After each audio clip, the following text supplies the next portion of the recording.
قل يا عبادي الذين أسرفوا على أنفسهم لا تقنطوا من رحمة الله. السلام عليكم ورحمة الله وبركاته. الحمد لله الكريم المنان ذي الفضل والإحسان الذي هدانا للإيمان، والصلاة والسلام على نبينا محمد النبي العدنان وعلى آله وصحبه ومن تبعهم بإحسان إلى يوم الدين. يا أيها الذين آمنوا اتقوا الله حق تقاته ولا تموتن إلا وأنتم مسلمون. أما بعد، فإن أصدق الحديث كتاب الله، وخير هدي محمد صلى الله عليه وسلم، وشر الأمور محدثاتها، فإن كل محدثة بدعة، وكل بدعة ضلالة، وكل ضلالة في النار. Jemaah sekalian, teman-teman, ikhwani wa akhwati fillah, hafizani wa hafizakumullah. Insyaallah kita akan melanjutkan kajian rutin kita dari pembahasan kitab Fiqh Sirah Nabawiyah, mendulang hikmah dari perjalanan hidup manusia yang terbaik, Rasulullah sallallahu alaihi wasallam. Dan kita sekarang masih pada bab yang ketiga tentang fase masuk Islamnya Hamzah dan Umar hingga peristiwa Isra dan Mi'raj. Dan pada pertemuan sebelumnya kita sudah sebutkan masuk Islamnya Hamzah bin Abdul Muttalib, salah satu paman Nabi kita Muhammad sallallahu alaihi wasallam, seorang yang ditakuti, seorang yang sangat pemberani. Dan masuk Islamnya beliau radhiyallahu taala anhu, sebagaimana yang telah kita sampaikan pada pertemuan sebelumnya, karena hamiyah, karena ada sifat fanatisme, kesukuan pada dirinya. Karena Nabi Muhammad sallallahu alaihi wasallam yang dicela, dicaci maki, dihina oleh Abu Jahal, maka beliau tidak menerima perbuatan tersebut. Maka datanglah beliau kepada Abu Jahal untuk membela Nabi sallallahu alaihi wasallam. Dengan sebab itu akhirnya Allah Subhanahu wa taala lapangkan dadanya untuk menerima apa yang dibawa oleh Nabi kita Muhammad sallallahu alaihi wasallam. Insyaallah kita akan membaca atau menyebutkan tentang Islamnya Umar bin Khattab radhiyallahu taala anhu. Dan telah kita sebutkan pada pertemuan sebelumnya kenapa dua sahabat ini yang diangkat oleh penulis kitab. Karena dua sahabat ini adalah dari sekian sahabat-sahabat Nabi sallallahu alaihi wasallam, Hamzah dan Umar radhiyallahu taala anhuma adalah dua tokoh yang disegani dan ditakuti oleh orang-orang kafir Quraisy. Maka ketika keduanya masuk Islam, Allah Subhanahu wa taala menjadikan dakwah Nabi sallallahu alaihi wasallam semakin kuat, sehingga mereka berani untuk menampakkan keislaman mereka, terlebih Umar ibn Khattab. Jadi satu-satunya sahabat Nabi sallallahu alaihi wasallam yang berani menampakkan keislamannya adalah Umar ibn Khattab radhiyallahu taala anhu. Dan Umar ibn Khattab radhiyallahu taala anhu seorang yang tadinya sangat benci terhadap Islam, sering mengganggu kaum muslimin, orang yang keras tapi masya Allah hatinya itu lembut. Seorang yang digelar dengan Al-Faruq. Al-Faruq itu apa artinya? Pembeda antara hak dan batil. Dengannya, dengan Umar ibn Khattab, Allah tampakkan kebatilan dan kebenaran. Seorang yang Masya Allah, yang kata Nabi SAW, sekiranya syaitan itu berjalan di satu jalan, atau ketika Umar berjalan di satu jalan dan bertemu dengan syaitan, maka tentunya syaitan akan mengambil jalan yang lain karena kuatnya keimanan beliau radhiyallahu taala anhu. Ya teman-teman sekalian, hafizani wa hafizakumullah, kita akan bacakan apa yang dibawakan oleh penulis kitab di halaman 193. Kata penulis kitab, dahulunya sebelum masuk Islam, Umar ibn Khattab radhiyallahu taala anhu sangat memusuhi dan sering menyakiti kaum muslimin. Hal ini sebagaimana dikatakan oleh Laila binti Hathma bin Abdullah, istri Amir bin Rabi'ah radhiyallahu taala anhu. Demi Allah, ketika kami hendak berangkat untuk berhijrah ke negeri Habasyah, pada saat itu Amir bin Rabi'ah pergi untuk satu keperluan. Tiba-tiba Umar yang masih musyrik ketika itu datang dan berdiri di hadapanku. Padahal sebelumnya kami sering mendapatkan perlakuan kasar darinya. Dia suka menyakiti dan mengganggu kami. Akan tetapi pada saat itu ia berkata, benarkah kalian akan berangkat wahai Ummu Abdillah? Maka aku pun menjawab, iya. Demi Allah kami akan berjalan di bumi Allah, sebab kalian selalu menyakiti dan menindas kami. Mudah-mudahan kelak Allah Subhanahu wa taala akan memberikan jalan keluar terbaik bagi kami. Umar pun seraya mengatakan, semoga Allah bersama kalian. Sungguh aku melihat sikap lembut Umar yang belum pernah aku lihat selama ini. Tutur siapa? Ummu Abdillah, Laila binti Hathma. Beliau katakan, sungguh aku melihat sikap lembut Umar yang belum pernah aku lihat selama ini. Kemudian dia pergi dan aku melihat dia merasa sedih atas kepergian kami. Ketika Amir bin Rabi'ah datang dari menunaikan keperluannya, aku berkata kepadanya, hai Abu Abdullah, ini suaminya, seandainya kamu tadi ada, kamu akan melihat sikap lunak dan kesedihan Umar atas kepergian kita ini. Amir berkata, apakah kamu berharap ia masuk Islam? Aku menjawab, iya. Ia berkata, sungguh orang yang kamu lihat tadi tidak akan masuk Islam sampai keledai Al-Khattab masuk Islam. Ini kata suaminya, Abu Abdullah, Amir bin Rabi'ah. Karena memang dorang so tahu bagaimana kebencian Umar terhadap Islam dan kaum muslimin. Sampai Amir Rabi'ah katakan kepada istrinya, tidak mungkin Al-Khattab, Umar itu masuk Islam. Ya, sampai keledainya dulu masuk Islam. Sesuatu yang mustahil. Tapi Allah Subhanahu wa taala yuqallibu. Allah itu bolak-balikan hati anak Adam. Amir merasa bahwa tidak ada harapan atas Umar akan masuk Islam karena sikap keras dan kasarnya selama ini terhadap Islam. Pada peristiwa ini terlihat sikap lunak Umar ibn Khattab radhiyallahu anhu yang tidak biasanya ia lakukan kepada orang Islam. Itulah yang membuat Amir bin Rabi'ah radhiyallahu taala anhu tidak percaya apa yang diceritakan oleh istrinya. Sebab biasanya Umar radhiyallahu taala anhu bersikap kasar, sehingga atas dasar itu Amir bin Rabi'ah radhiyallahu taala anhu merasa tidak mungkin Umar akan masuk Islam.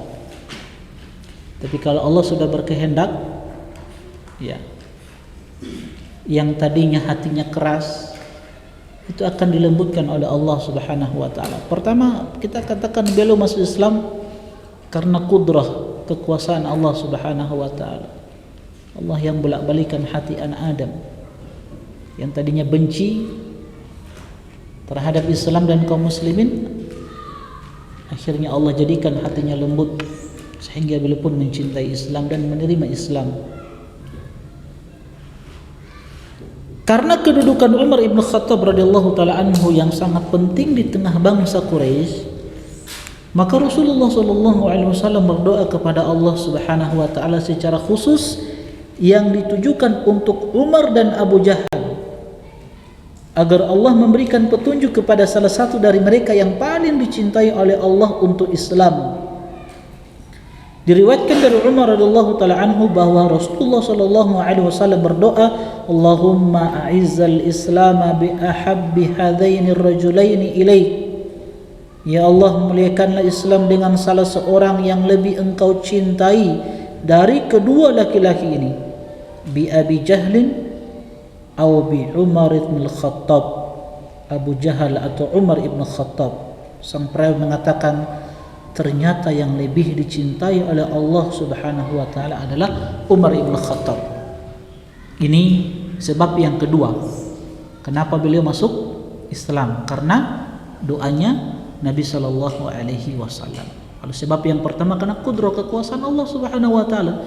Dia memilih hamba-hambanya siapa yang berhak untuk beriman dan siapa yang memang pantas untuk kufur kepadanya. Allah Ta'ala benar-benar mengabulkan doa Rasulnya sallallahu alaihi wasallam yang menyebabkan Umar ibn Khattab radhiyallahu ta'ala anhu beriman pasca peristiwa hijrah ke Habasyah tahap pertama. Pada sebuah riwayat disebutkan bahwa Umar masuk Islam 3 hari setelah Hamzah radhiyallahu ta'ala anhu masuk Islam. Walaupun kita katakan riwayat-riwayat yang ada khilaf di kalangan para ulama sejarah tentang masuk Islamnya Umar ibn Khattab ini. Cukup banyak versi ini kisah tentang penyebab keislaman Umar ibn Khattab radhiyallahu taala anhu, tetapi yang menjadi pelajaran penting bagi kita di sini adalah seorang sahabat utama yang berubah watak kerasnya sejak detik-detik pertama ia masuk Islam menjadi sikap keras untuk membela kebenaran dan melawan kebatilan. Hal ini terlihat jelas pada beberapa kisah berikut ini. Ibnu Ishaq mengatakan telah menceritakan kepadaku Abdurrahman bin Al-Harith yang berasal dari beberapa orang dari keluarga Umar sendiri bahwa Umar ibn Khattab berkata, ketika malam aku masuk Islam, aku mengingat-ingat siapa di antara penduduk Mekah yang selama ini paling memusuhi Rasulullah sallallahu alaihi wasallam. Akan aku datangi dan beritahukan padanya bahwa aku telah masuk Islam. Orang yang terpikir dalam benakku adalah Abu Jahal. Oleh karena itu pada pagi harinya aku menuju rumah Abu Jahal dan aku menggedor pintunya hingga dia pun keluar. Ia katakan, selamat datang wahai anak saudariku, apa yang membawamu kemari? Aku menjawab, aku datang untuk memberitahukan kepadamu bahwa aku telah beriman kepada Allah dan Rasulnya sallallahu alaihi wasallam dan aku membenarkan apa yang dibawa olehnya. Abu Jahal pun menutup pintu dengan keras di depanku sambil berkata, sialan, sungguh buruk kamu seburuk kabar yang kamu bawa kemari. Ibnu Ishaq mengatakan telah bercerita kepadaku Nafi' mantan budak Abdullah bin Umar dari Ibnu Umar radhiyallahu taala anhuma sendiri yang berkata, ketika Umar radhiyallahu taala anhu masuk Islam, ia mengatakan, siapakah di antara orang Quraisy yang paling cepat menyebarkan berita? Maka diberitahukan kepadanya Jamil binti Muammar al-Jumahi. Umar pun pergi menemuinya di pagi-pagi buta dan aku pun berjalan mengikuti di belakangnya karena ingin mengetahui apa yang ia lakukan. Hingga ketika Umar bertemu Jamil, beliau berkata, wahai Jamil, sesungguhnya aku telah masuk Islam, agama Muhammad demi Allah. Jamil tidak menjawab kata-kata Umar sedikit pun, tapi ia segera bergegas sambil menyeret selendangnya dan diikuti oleh Umar di belakangnya. Sedangkan aku mengikuti di belakang Umar sehingga ketika Jamil berdiri tepat di depan pintu masjid, ia pun berteriak dengan suara lantang, wahai orang-orang Quraisy. Sedangkan mereka berada di dalam ruang tempat pertemuan mereka di sekitar Ka'bah. Ketahuilah bahwa Umar ibn Khattab telah meninggalkan keyakinan nenek moyang. Begitulah sikap Umar kepada orang-orang Quraisy sejak awal keislamannya. Keislaman Umar telah membawa kemenangan dan menumbuhkan harga diri bagi kaum muslimin serta membawa kehinaan dan rasa minder bagi musuh-musuh Islam. Ada banyak riwayat yang terkait dengan hal ini. Di antaranya yang pertama, Imam Bukhari rahimahullahu taala meriwayatkan dari Abdullah bin Mas'ud radhiyallahu taala anhu, beliau mengatakan, "Mazilna a'izzatan mundu aslama Umar." Kami senantiasa merasakan punya harga diri semenjak masuk Islamnya Umar. Jadi ketika Umar masuk Islam, kaum muslimin sudah dihargai oleh orang-orang Quraisy. Walaupun kita katakan masuk Islamnya Hamzah dan Umar tidak berhenti penentangan orang-orang Quraisy, tetap mereka memusuhi dakwah Nabi sallallahu alaihi wasallam. Dan telah kita sebutkan pada pertemuan-pertemuan sebelumnya bagaimana orang-orang Quraisy menempuh cara mereka di dalam melemahkan dakwah Nabi sallallahu alaihi wasallam, baik itu penyerangan secara fisik atau mereka menghina Nabi sallallahu alaihi wasallam dengan gelar-gelar yang tidak baik, mereka membuat fitnah. Nah, ketika Hamzah dan Umar masuk Islam, mereka lihat Islam sudah kuat. Apa cara yang mereka tempuh? Ini datang setelah ini. Setelah pembahasan ini tentang apa? Muqata'ah, tentang pemboikotan, embargo. Jadi Nabi sallallahu alaihi wasallam atau Bani Hashim itu diboikot oleh orang-orang Quraisy. Ini metode mereka yang mereka pakai untuk melemahkan Nabi sallallahu alaihi wasallam. Jadi mereka katakan kepada Banu Hashim, kami akan boikot kalian atau kalian serahkan Muhammad sallallahu alaihi wasallam agar mereka bunuh Muhammad. Itu metode yang mereka pakai, nanti insyaallah akan datang penjelasannya. Tapi intinya mereka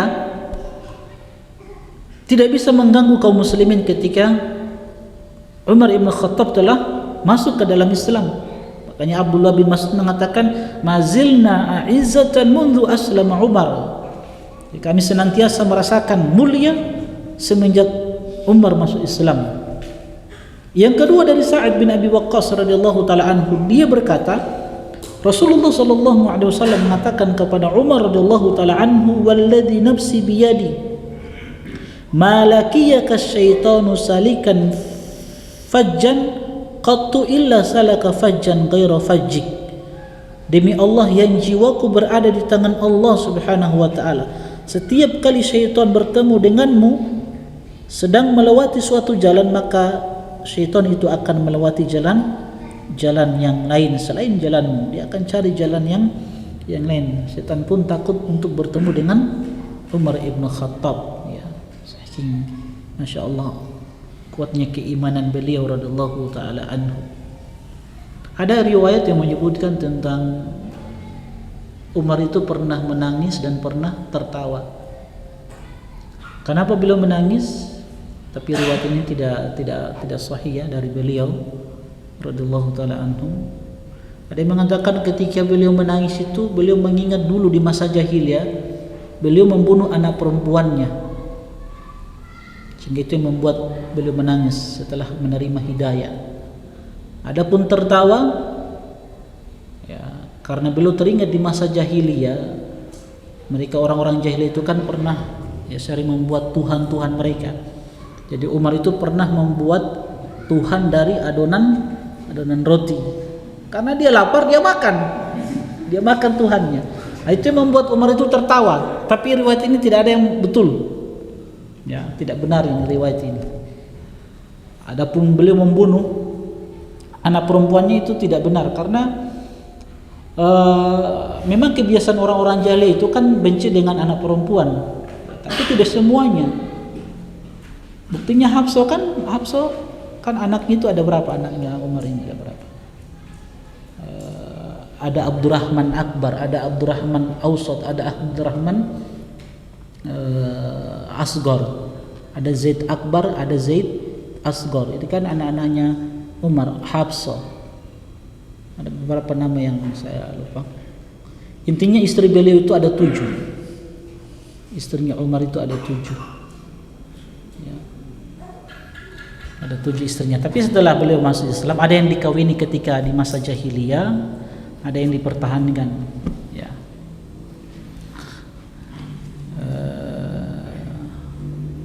Baik, teman-teman sekalian rahimani wa rahimakumullah. Diriwayatkan bahwa setelah Umar menyatakan diri masuk Islam, maka dia keluar bersama-sama sahabat yang lain dari rumah Al-Arqam yang selama ini menjadi tempat persembunyian mereka. Sedangkan Rasulullah SAW berjalan diapit di antara dirinya dan Hamzah. Semenjak itulah kaum Quraisy mengetahui bahwa Muhammad telah mendapatkan kekuatan sehingga mereka tidak pernah merasa bersedih seperti kesedihan mereka pada saat itu. Umar berkata, maka sejak hari itu Rasulullah SAW memberikan julukan kepadaku dengan gelar Al-Faruq. Apa hikmah pelajaran yang bisa kita petik dari masuk Islamnya Hamzah dan Umar ibn Khattab radhiyallahu taala anhuma? Pertama, telah kita sebutkan bahwa penyebab masuk Islamnya Hamzah radhiyallahu taala anhu adalah karena Abu Jahal yang selalu menyakiti dan mengganggu Rasulullah sallallahu alaihi wasallam. Begitulah keburukan yang dialami Rasulullah sallallahu alaihi wasallam menyebabkan kebaikan yang sangat besar bagi Hamzah radhiyallahu taala anhu. Selain itu Allah Subhanahu wa taala terkadang merahasiakan di balik keburukan itu terdapat kebaikan yang banyak. Maha suci Allah, Zat yang maha mengetahui hasil akhir dari segala sesuatu yang terjadi. Sebagaimana Allah Subhanahu wa taala firmankan di dalam Al-Qur'an, "Fa'asa an takrahu syai'an wa yaj'alallahu fihi khairan katsira." Ya, bisa jadi ada sesuatu yang kalian tidak sukai. Ya, di sini kata-kata syai'a dalam bentuk nakirah. Itu yufidul umum. Semua yang antum tidak sukai, ya bisa jadi Allah Subhanahu wa taala jadikan padanya kebaikan yang banyak. Ini mungkin pernah kita sentuh pada pertemuan sebelumnya. Jadi apapun yang kita tidak sukai, terkadang hal itu Allah Subhanahu wa taala jadikan padanya kebaikan yang banyak. Wa asa an takrahu syai'an wa huwa khairul lakum. Boleh jadi antum membenci sesuatu, padahal sesuatu yang antum benci itu baik untuk kalian. Semuanya dengan hikmah Allah Subhanahu wa taala. Kedua, kitab-kitab sirah menyebutkan bahwa awal Islamnya Hamzah radhiyallahu taala anhu adalah karena terdorong oleh rasa harga diri, fanatisme seorang laki-laki yang tidak ingin seorang keluarganya dihina dan disakiti oleh orang lain. Akan tetapi kemudian Allah Subhanahu wa taala melapangkan hatinya untuk menerima Islam. Kemudian ia berpegang teguh dengan tali agama Allah yang amat kokoh ini. Bisa jadi awal mula seseorang masuk Islam tujuannya untuk selain Allah. Tetapi hal tersebut tidak menutup kemungkinan adanya perbaikan niat di kemudian waktu. Anas bin Malik mengatakan sesungguhnya pada zaman dahulu ada sebagian orang yang masuk Islam hanya mengharapkan keuntungan dunia. Sesudah dia berada dalam Islam, maka Islam menjadi lebih ia cintai daripada dunia dan segala isinya. Begitu pula seorang penuntut ilmu. Terkadang awal mulanya ia hanya menginginkan kemegahan dan kemuliaan dunia. Tetapi semakin hari semakin bertambah pemahaman ilmunya. Semakin hari dia ikut kajian, semakin bertambah pengetahuan ilmunya. Oh ternyata selama ini salah niat anak. Yang awalnya anak datang ke Masjid Khalid bin Walid cuman untuk mendapatkan seorang akhwat. Ternyata ketika dia ikut kajian terus, oh ternyata itu keliru. Karena Nabi SAW bersabda, innamal a'malu binniyat. Sehingga ia mengerti bahwa keyakinannya selama ini keliru, salah. Oleh karena itu ia pun bertobat dan berusaha mengikhlaskan niatnya karena Allah Subhanahu wa taala. Maka hal tersebut bermanfaat baginya sehingga semakin baik kondisinya. Al-Hasan Al-Basri mengatakan, dahulu kami menuntut ilmu untuk dunia, maka ilmulah yang menuntun kami untuk akhirat. Jadi memang perkara niat ini teman-teman sekalian, perkara keikhlasan ini perkara yang berat. Lihat sekelas Imam Al-Hasan Al-Basri rahimahullahu ta'ala, dulu beliau menuntut ilmu untuk dunia, tapi setelah beliau belajar dan terus belajar, ternyata ilmu itu yang menuntun beliau untuk mendapatkan kehidupan akhirat. Sufyan Ats-Tsauri mengatakan, berkata Hubayb bin Abi Katib, awalnya kami menuntut ilmu ini tanpa dibarengi suatu niat apapun. Sesudah itu niat baru datang kemudian. Ya. Makanya pembahasan keikhlasan itu adalah pembahasan yang luas yang terus diingatkan.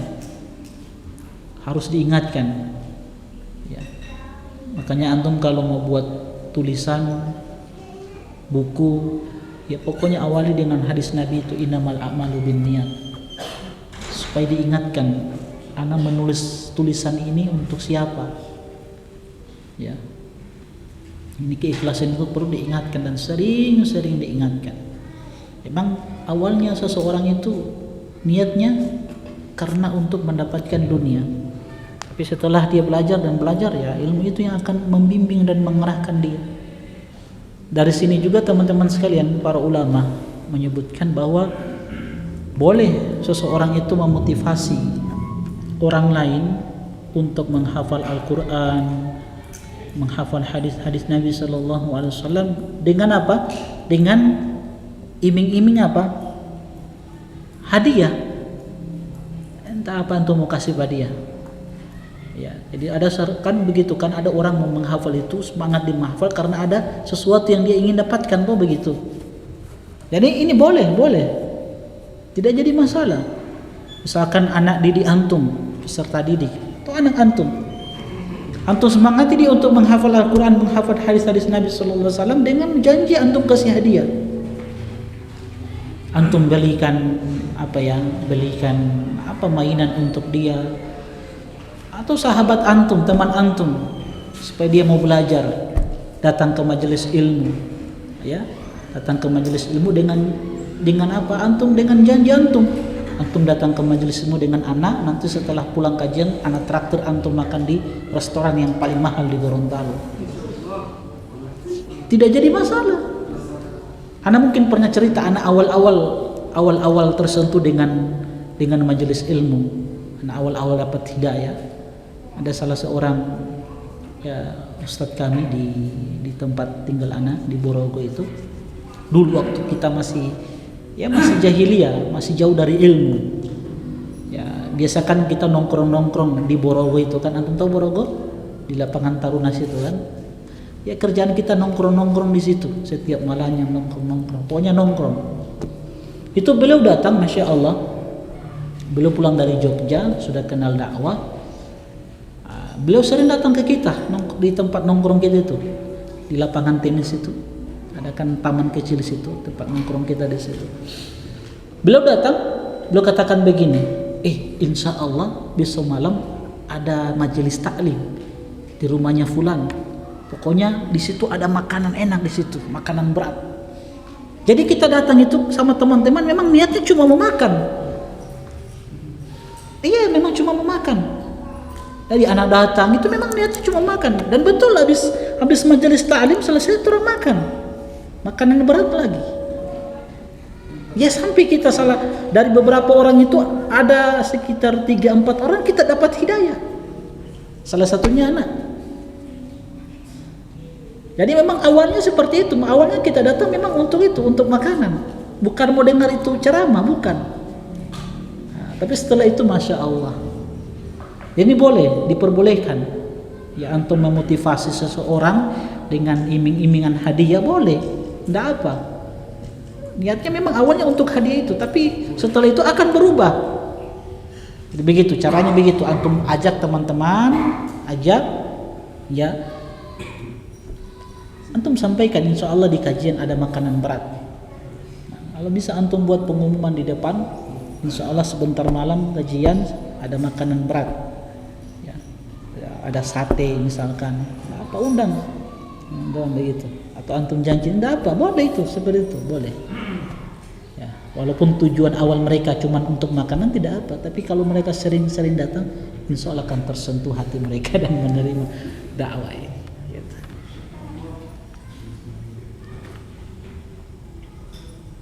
Yang ketiga, jadi metode seperti ini bagus diterapkan, dan alhamdulillah di beberapa masjid teman-teman terapkan seperti itu.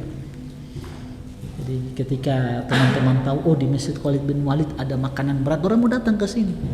Mau datang doang. Serius ini, serius. Ya. Coba antum buat pamflet kejian tuh, baru antum catatan di bawah, insya Allah ada sate. Mau datang, mau full masjid ini. Betul. Coba antum buat pekan depan begitu, insya Allah. Insya Allah full masjid ini, full. Karena kan jarang-jarang kita dapati pamflet begitu kan, tidak ada. Nah, coba antum buat Masjid Khalid bin Walid, coba antum terapkan, banyak yang datang insya Allah.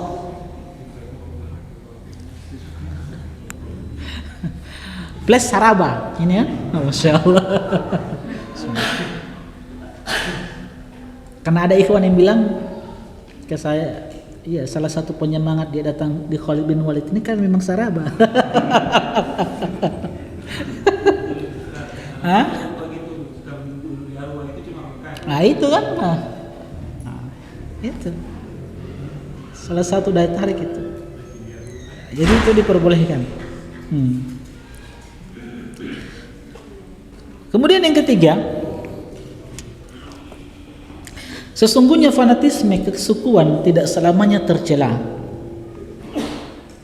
Jika fanatisme kesukuan ini diberdayakan untuk kepentingan agama dan untuk meninggikan kalimat Allah serta melawan kezaliman, maka fanatisme ini menjadi sesuatu yang sangat bagus. Sudah kami katakan sebelumnya bahwa salah satu faktor pemilihan Jazirah Arabi sebagai basis utama misi samawi yang terakhir ini adalah adanya fanatisme golongan di sana. Karena jika sikap fanatik ini lemah, niscaya orang-orang yang culas akan berani bersikap kurang ajar kepada para nabi, terlebih kepada para dai. Dalam hal ini Allah Subhanahu wa taala mengisahkan tentang ungkapan para pembangkang kepada nabi mereka. Kalau tidaklah karena keluargamu, tentulah kami telah merajam kamu, sedang kamu pun bukanlah seorang yang berwibawa di sisi kami. Jadi salah satu hikmah kenapa Allah Subhanahu wa taala utus seorang nabi di Jazirah Arab, ya dari Bani Hashim, ya, karena suku Nabi sallallahu alaihi wasallam suku yang disegani. Keempat, kita percepat ya, banyak ini. Keutamaan membela Rasulullah sallallahu alaihi wasallam. Sebab berkat pembelaan yang sangat mulia ini, Allah Subhanahu wa taala membuka pintu hati Hamzah bin Abdul Muttalib radhiyallahu taala anhu sehingga ia menerima hidayah masuk Islam. Jadi keutamaan membela Rasulullah sallallahu alaihi wasallam dan sebuah kewajiban bagi setiap muslim dan muslimah untuk membela kehormatan Rasulullah sallallahu alaihi wasallam. Itu sebuah kewajiban. Ya. Seorang mukmin itu harus marah ketika nabinya Muhammad sallallahu alaihi wasallam itu diganggu kehormatannya, harus marah. Inna arsalnaka syahidan wa mubasysyiran wa nadhira litu'minu billahi wa rasuli wa tu'azziruhu wa tuwaqiruhu, kata Allah. Sesungguhnya kami mengutus seorang rasul syahidan sebagai saksi, mubasyiran pemberi kabar gembira, nadhiran sebagai pemberi peringatan. Untuk apa? Litu'minu billahi wa rasuli, supaya kalian beriman kepada Allah dan Rasulnya Muhammad sallallahu alaihi wasallam, wa tu'azziruhu wa tuwaqiruhu, supaya kalian ta'zir dan taukir. Ta'zir dan taukir itu kata Ibnu Abbas penghormatan dan pengagungan kepada Nabi sallallahu alaihi wasallam. Dari ayat yang mulia ini kata para ulama, ini sebuah kewajiban bagi setiap muslim dan muslimah untuk membela kehormatan Rasulullah sallallahu alaihi wasallam. Jadi ada keutamaan di situ. Yang kelima, dari kisah Layla binti Abi Hathma, istri Amir bin Rabi'ah, kita mendapatkan sebuah pelajaran penting bahwa kita tidak boleh putus asa akan keimanan seseorang, sekalipun ia sangat memusuhi Islam atau banyak melakukan kemaksiatan. Contohnya Umar ibn Khattab radhiyallahu taala anhu yang sebelumnya sangat menjadi musuh besar bagi kaum muslimin, sehingga Amir bin Rabi'ah radhiyallahu taala anhu merasa yakin bahwa Umar tidak akan masuk Islam, sampai keledai milik ayahnya Al-Khattab masuk Islam terlebih dahulu.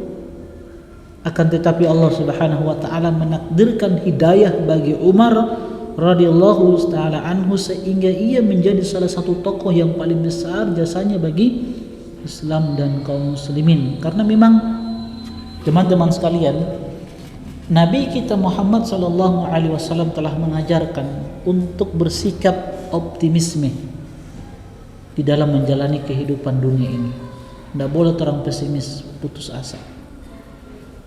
Di sini beliau penulis ingin memberikan sebuah pelajaran bahwa ketika kita mendapati seseorang yang begitu benci dengan Islam, begitu benci dengan dakwah yang mulia ini, orang tidak boleh putus asa untuk senantiasa berdoa, mendoakan orang tersebut agar dia bisa menerima dakwah yang mulia ini.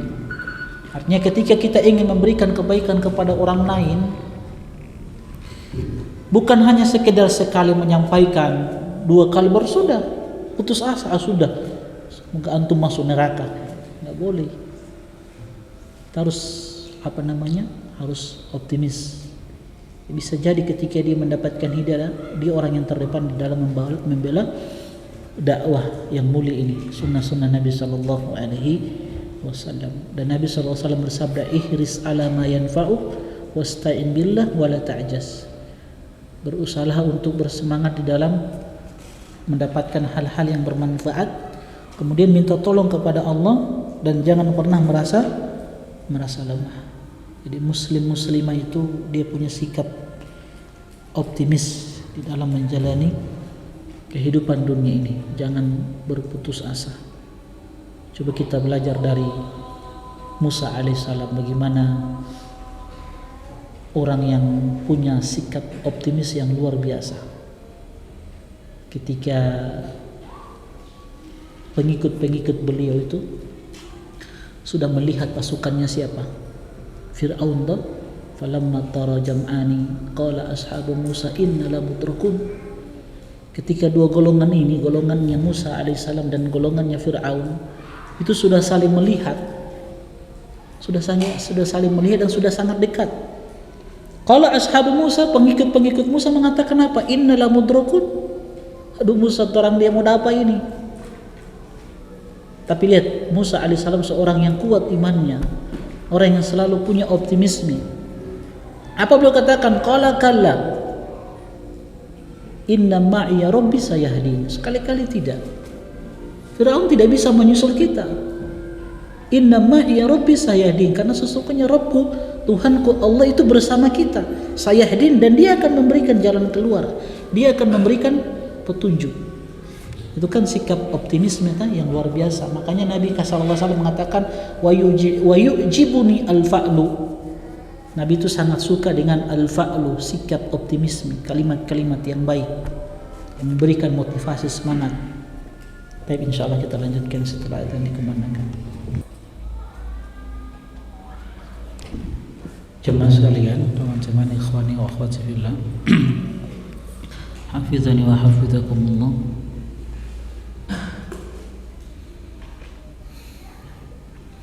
Pelajaran yang keenam, ada pelajaran berupa pentingnya mendoakan orang non-muslim agar mendapatkan hidayah, khususnya bagi seseorang yang akan mempunyai pengaruh positif bagi kaum muslimin. Betapapun Rasulullah sallallahu alaihi wasallam telah melakukan berbagai sarana dan cara untuk berdakwah, beliau pun tidak lupa berdoa kepada Allah Subhanahu wa taala untuk kaumnya secara umum atau untuk tokoh tertentu agar mereka mendapatkan hidayah. Dengan demikian, maka sangat dianjurkan bagi orang Islam agar mendoakan mendapat hidayah dan bertambahnya pertolongan Allah bagi orang yang ada hubungan dekat dengannya seperti kedua orang tua dan sanak kerabat, atau orang yang diharapkan akan memberikan kontribusi besar untuk Islam dan kaum muslimin seperti para penguasa atau seseorang yang punya kedudukan terpandang di masyarakat dan dia mempunyai pengaruh kuat bagi orang lain. Orang-orang seperti dia harus didoakan agar mendapatkan petunjuk dengan harapan agar orang-orang yang ada di belakangnya akan mengikuti jejaknya menjadi orang Islam dan saleh. Jadi teman-teman sekalian, hafizani wa hafizakumullah, ini perkara yang harus kita tanamkan di dalam diri kita sebagai seorang penuntut ilmu, seorang yang menisbatkan diri kepada sunnah-sunnah Nabi SAW. Jadi Nabi sudah ajarkan kepada kita untuk tidak meninggalkan berdoa kepada Allah untuk orang-orang terkhusus yang kita harapkan dari dia sebuah kemaslahatan besar untuk kaum muslimin Islam dan kaum muslimin. Jadi kalau antum dapati ada orang-orang yang dia benci dengan kita, benci dengan dakwah ini, dan dia orang yang terpandang, maka doakan kebaikan untuk dia. Selalu doakan dia agar bagaimana dia bisa menerima dakwah yang mulia ini. Ya, jangan doakan kebinasaan kepadanya.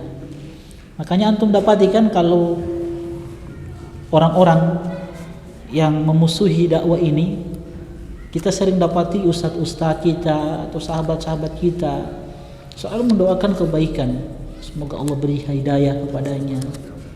Karena bisa jadi kalau dia dapat hidayah, Masya Allah, dia orang yang terdepan di dalam membela Islam ini, dan bisa jadi orang-orang yang mengikutinya ketika dia masuk Islam dan mengenali sunnah ini, bisa masuk Islam juga dan mengikuti dakwah yang mulia ini. Ya, sebagaimana pelajaran sebelumnya itu, jangan pernah putus asa.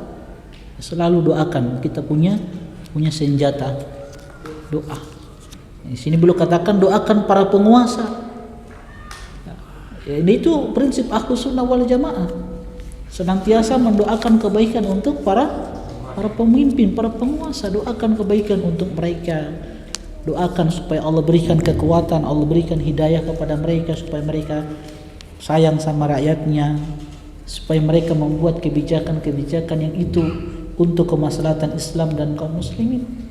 Itu prinsip Ahlus Sunnah, senantiasa mendoakan kebaikan untuk para penguasa. Doakan orang-orang khusus yang kita lihat memiliki kedudukan ya di tengah-tengah kaum muslimin ya. Maka kalau ada orang kafir, kita doakan dia. Doakan supaya dapat hidayah Islam. Ya, kalau dia sudah mati di atas kekufuran, itu tidak boleh orang doakan apa? Ampunan. Ya, tidak boleh karena haram hukumnya, tidak bisa. Tapi kalau misalkan dia ustaz kafir, dia tidak benci dengan Islam, apakah kita boleh ucapkan inna lillahi wa inna ilaihi raji'un? Ada seorang misalkan dia non muslim, kafir, tidak beriman kepada Allah dan Rasulnya, tapi dia tidak benci dengan Islam. Karena ada orang-orang kafir yang memang tidak benci dengan Islam, kan begitu. Nanti pada peristiwa muqatta'ah, pemboikotan, karena ada beberapa orang musyrik yang tidak terima apa yang dilakukan oleh orang-orang Quraisy, kesepakatan mereka di satu kertas. Ya, satu kertas mereka buatkan kesepakatan di situ untuk memboikot Bani Hashim, Muhammad dan sukunya dan pengikut-pengikutnya. Tidak boleh menikahi wanita-wanita mereka, tidak boleh melakukan transaksi jual beli dengan mereka, tidak boleh. Pokoknya diboikot, diembargo. Sehingga kasihan anak-anak menangis, ada yang meninggal di antara mereka. Itu selama 3 tahun lamanya. Dan ternyata ada orang-orang musyrik yang tidak terima perbuatan ini. dianggap sebuah kezaliman. Itu menunjukkan bahwasanya memang ada orang-orang kafir juga yang tidak terlalu benci dengan Islam, tidak benci. Ya. Kalau mereka meninggal misalkan, bolehkah kita ucapkan innalillahi wa inna ilaihi rajiun? Boleh tidak? Hah? Boleh? Boleh. Innalillahi wa inna ilaihi rajiun itu apa artinya? Hah? Ini pengakuan bahwa kita ini kan milik Allah, kembali kepada Allah. Kafir itu kan hamba Allah. Dia akan kembali kepada Allah untuk menerima balasannya. Yang tidak boleh itu ketika kita ucapkan rahmat, semoga dia tenang di sisi Allah. Tenang apa? Dia kafir, mau tenang bagaimana? Nah, itu yang tidak boleh. Ya. Kalau mengatakan inna lillahi wa inna ilaihi rajiun, ada tiko di samping rumah antum, dia baik sama antum. Tiba-tiba meninggal, inna lillahi wa inna ilaihi rajiun, tidak apa-apa. Yang tidak boleh, inna lillahi wa inna ilaihi rajiun, semoga tiko tenang di sana. Itu yang tidak boleh. Ya, karena tidak boleh seorang muslimah mendoakan orang-orang yang mati di atas kekufuran, jelas-jelas di atas kekufuran. Itu haram hukumnya. Makana lin nabi walladzina amanu ayastaghfiru lil musyrikina walau kanu uli qurba. Itu kan kata Allah, tidak pantas bagi seorang nabi walladzina amanu, dan orang-orang yang beriman, ayastaghfiru lil musyrikina, untuk memohonkan ampun kepada Allah bagi orang-orang yang mati di atas kekufuran, walau kanu uli qurba, sekalipun orang yang mati itu karib kerabatnya, sekalipun ayahnya, ibunya, kakaknya, tantenya, omnya, tidak boleh. Kalau dia mati di atas kekufuran, tidak boleh orang doakan ampunan untuk dia. Itu kata Allah kepada Nabi-Nya Muhammad sallallahu alaihi wasallam. Tapi kalau dia masih hidup, orang doakan apa? Hidayah. Semoga Allah kasih hidayah. Itu. Yang kedelapan, yang ketujuh, sesungguhnya kewajiban membenci orang kafir bukanlah karena pribadinya, tetapi disebabkan akidah batil yang ia bawa. Pelajaran ini kita peroleh dari anjuran untuk mendoakan orang kafir agar mendapatkan hidayah. Sebab jika Anda membenci seseorang karena pribadinya, maka Anda tidak menyukai kalau ia mendapatkan kebaikan. Tetapi jika Anda membencinya dikarenakan suatu perkara, maka Anda membencinya selama perkara itu ada padanya. Akan tetapi jika ia telah meninggalkan perkara itu, maka Anda akan mencintainya dan mendukungnya. Karena kalau kita benci kepada orang-orang kafir itu karena kekufuran mereka kepada Allah dan Rasulnya sallallahu alaihi wasallam. Jadi kita benci seseorang itu ya karena perbuatan kekufuran dia, perbuatan bid'ah dia, perbuatan maksiat dia. Sebagaimana kita mencintai seseorang karena keislaman dia, karena keimanan dia, karena dia orang soleh, karena dia orang yang senantiasa berada di atas sunnah Nabi sallallahu alaihi wasallam. Al-bughdu fillah, al-hubbu fillah, wal bughdu fillah. Cinta karena Allah dan benci karena Allah. Itu prinsip orang yang beriman. 8. Anjuran untuk membuat orang kafir sedih dan jengkel, tetapi tanpa menyantroni orang tersebut.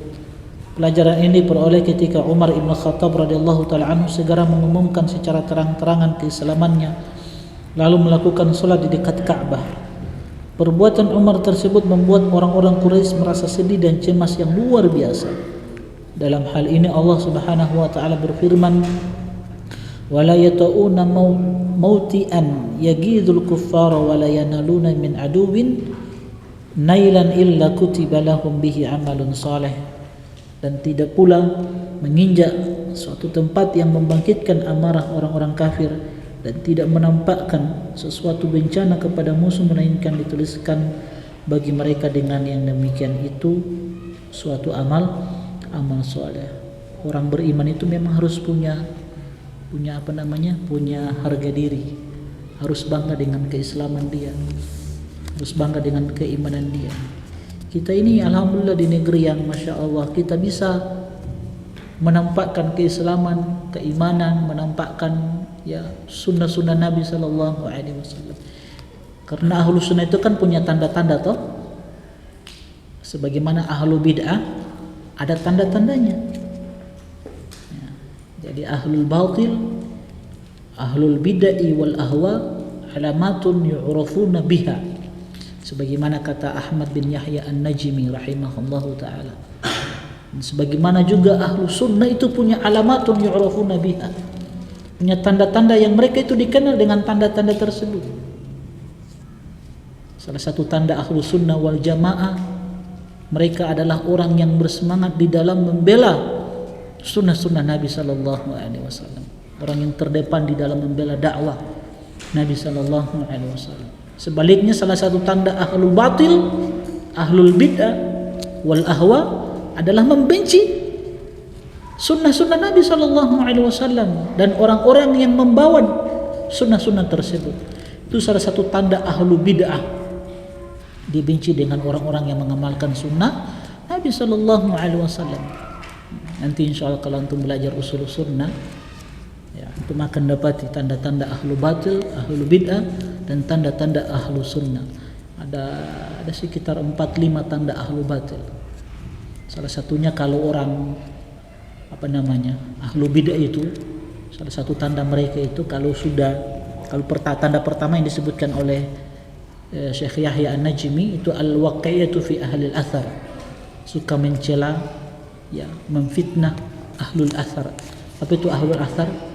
Orang yang berpegang teguh dengan sunnah Nabi Sallallahu Alaihi Wasallam, suka memfitnah mereka, difitnah dengan tuduhan-tuduhan yang tidak benar, suka mencela ulamanya, ulama ahlu sunnah dicela sama mereka, dituduh dengan tuduhan-tuduhan, ya. Sebagaimana antum dapati sebagian ustadz-ustadz yang memfitnah dakwah yang mulia ini, itu salah satu tanda itu di ahlu bid'ah. Tanda yang jelas juga dan antara tanda-tanda ahlu bid'ah itu isti'anatuhum, mereka memohon bantuan dari apa? Dari umara wassalatin, minta bantuan dari pemerintah. Ya, kalau mereka sudah tidak punya hujah untuk membantah, mereka dekati pemerintah, ya, supaya apa? Mereka dekati dan mereka buat cerita-cerita yang tidak benar, sehingga pemerintah buat kebijakan-kebijakan yang itu merugikan dakwah yang mulia ini. Ya, begitu cara-cara ahlu bid'ah yang mereka tempuh untuk melemahkan dakwah yang mulia ini. Sebagaimana Imam Ahmad. Dulu Imam Ahmad itu kan masya Allah, karena ahlu batil tidak bisa mengalahkan beliau, akhirnya didekati penguasa. Akhirnya Imam Ahmad dipenjara tuh. Begitu ciri ahlu bid'ah, banyak ya. Nanti insya Allah orang menjelaskan. Kesembilan, pengakuan terhadap kelebihan orang lain. Ini pelajaran yang dapat kita petik dari Ibnu Mas'ud radhiyallahu taala anhu yang menyebut keutamaan Umar ibn Khattab radhiyallahu taala anhu atas kaum muslimin dan mengakui kelebihannya. Ibnu Mas'ud mengatakan, mazilna a'izzatan mundu aslam Umar. Ya, kami senantiasa punya harga diri semenjak Umar masuk Islam. Jadi ini penting teman-teman sekalian, pengakuan terhadap kelebihan orang lain. Terkadang memang ya orang harus akui kelebihan dari sahabat kita, teman kita, terutama di dalam rumah tangga. Dalam rumah tangga itu salah satu cara untuk bagaimana mendapatkan keharmonisan di dalam rumah tangga. Suami atau istri harus mengakui kelebihan pasangannya. Kalau ada kelebihan istri harus antum akui itu. Angkat kelebihan itu. Sebut kelebihan itu di hadapan istri. Puji dia, angkat dia. Ya. Hah?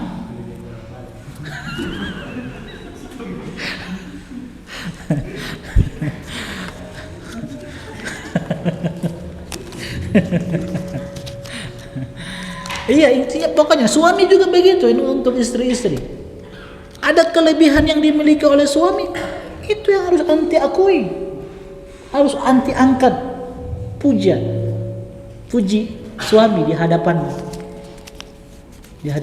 ya, dengan kelebihan-kelebihan yang dia miliki. Jangan ingkari kelebihan tersebut, karena itu sebab yang menjadikan para wanita itu masuk ke dalam neraka, karena mengingkari kelebihan yang dimiliki oleh suami.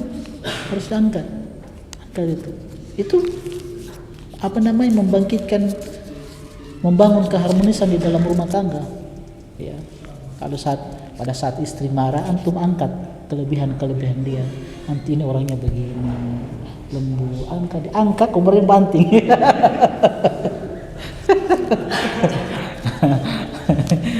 Pokoknya angkat kelebihannya, akui kelebihan pasangan ya. Yang ke-9, sudah itu. Ke-10 kita percepat ya. Faktor awal yang menyebabkan Umar Ibn Khattab masuk Islam adalah ketika ia mendengarkan beberapa ayat Al-Quran. Ini salah satu riwayat bahwa Umar itu ya masuk Islam karena mendengarkan ayat Al-Quran. Ini menunjukkan betapa besarnya pengaruh Al-Quran yang mulia ini terhadap hati manusia. Imam Al-Hafidh Abu Nuaim mengomentari riwayat yang mengisahkan keislaman Umar. Kisah ini meskipun ada perbedaan di antaranya secara redaksional, akan tetapi semua bersepakat bahwa sesuatu yang membuat Umar tertarik kepada Islam adalah karena suara Al-Quran yang telah mengetuk pendengarannya sehingga menyentuh kalbunya.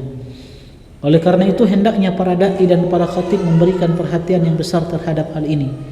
Tidak dibolehkan ada sebuah sambutan atau ceramah yang tanpa mengutip ayat-ayat Al-Quran. Bahkan tidak dibolehkan kalimat-kalimat sang khatib atau dai lebih mendominasi pembicaraan melebihi ayat-ayat Allah. Masya Allah. Anak teringat pesan siapa ya? Jadi para ulama itu mengingatkan kepada kita, cukuplah ketika antum menyampaikan dakwah itu antum nukilkan dari Al-Quran, hadis-hadis Nabi Sallallahu Alaihi Wasallam, itu sudah cukup, masya Allah. Kalau ingin memperkuat lagi, antum kuatkan dengan kalimat-kalimat motivasi dari generasi terbaik, sahabat, tabi'in, atba'ut tabi'in. Sebagaimana yang telah kita sampaikan pada pertemuan sebelumnya, bahwa untuk mengambil nasihat-nasihat motivasi cukup kita ambil dari siapa? Mereka ini manusia-manusia terbaik.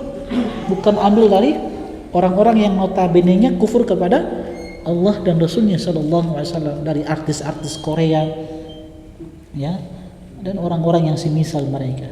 Ya, kita punya panutan, kita punya qudwah mereka, manusia-manusia terbaik radhiyallahu taala anhum ajmain.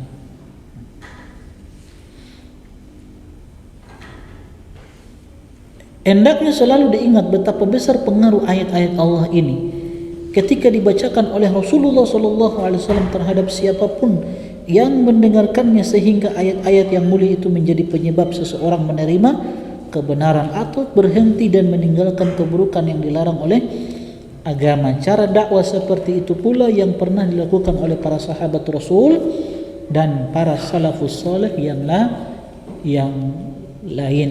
Insyaallah kita sudah sering sebutkan ya orang-orang yang mendapatkan hidayah Islam disebabkan mendengarkan ayat-ayat Al-Quran. Di antaranya Fudail bin Iyad, ya seorang preman, masya Allah, preman kelas kakap, bukan kelas teri, ini kelas kakap, luar biasa, perampok yang luar biasa ini Fudail bin Iyad ini, masya Allah, dapat hidayah ya itu cuman mendengarkan ayat Al-Quran. Dan masih banyak sahabat-sahabat yang ketika mendengarkan ayat Al-Quran maka tersentuh hati mereka dan menangis.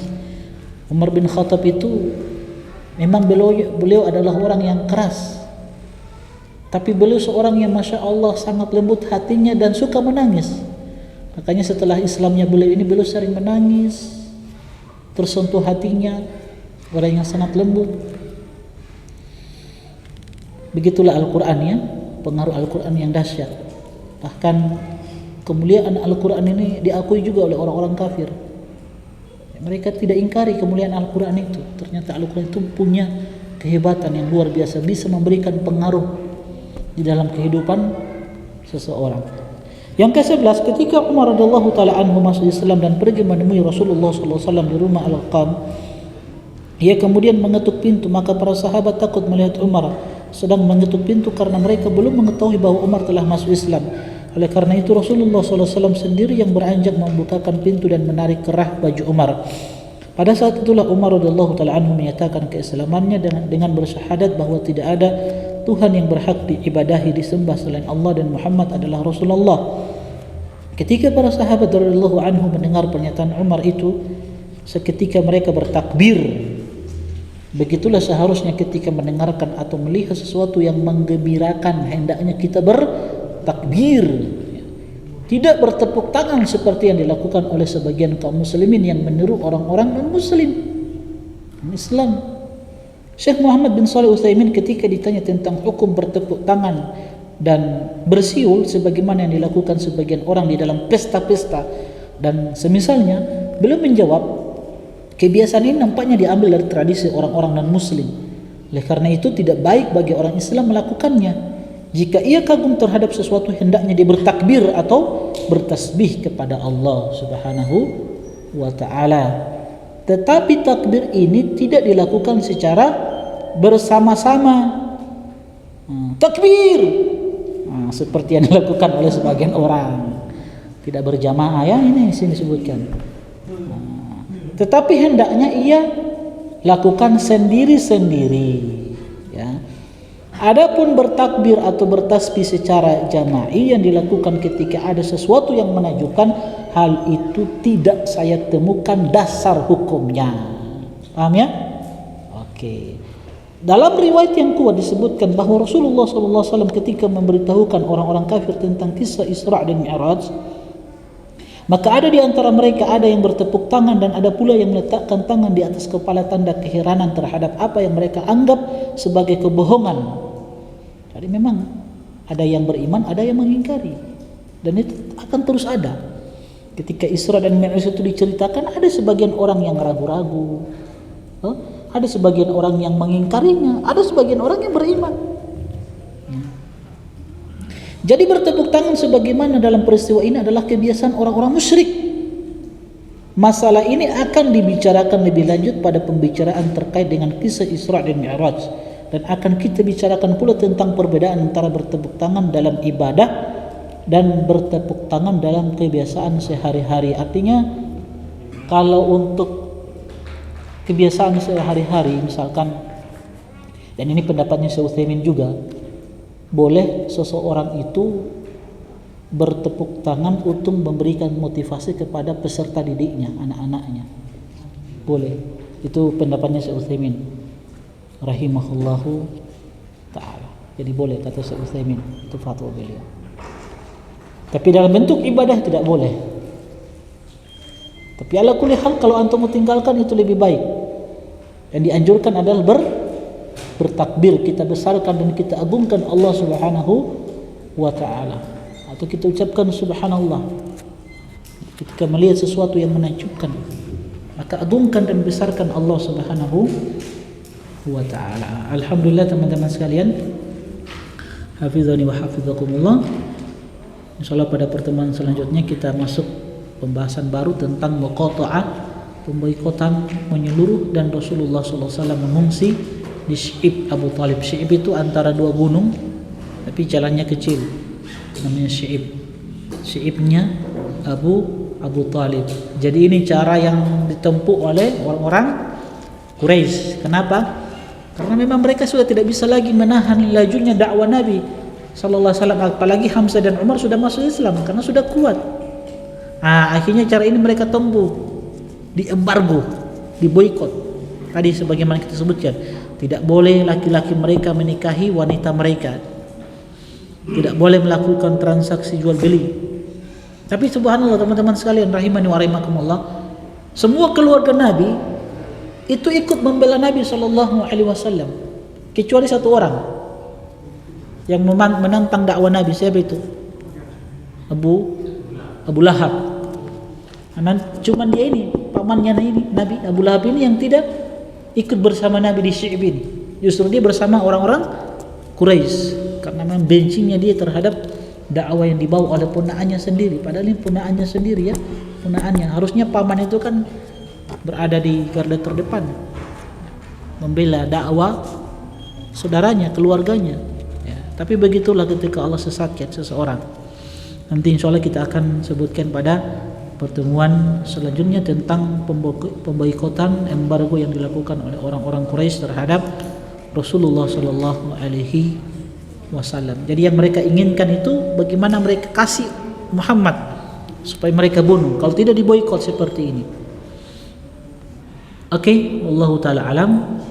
Ya, wallahu taala alam. Subhanakallahumma bihamdik, asyhadu an la ilaha illa anta astaghfiruka wa atubu ilaik. Assalamualaikum warahmatullahi wabarakatuh.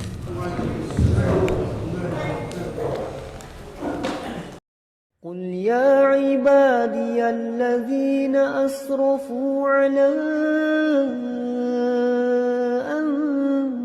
أنفسهم لا تقنطوا من رحمة الله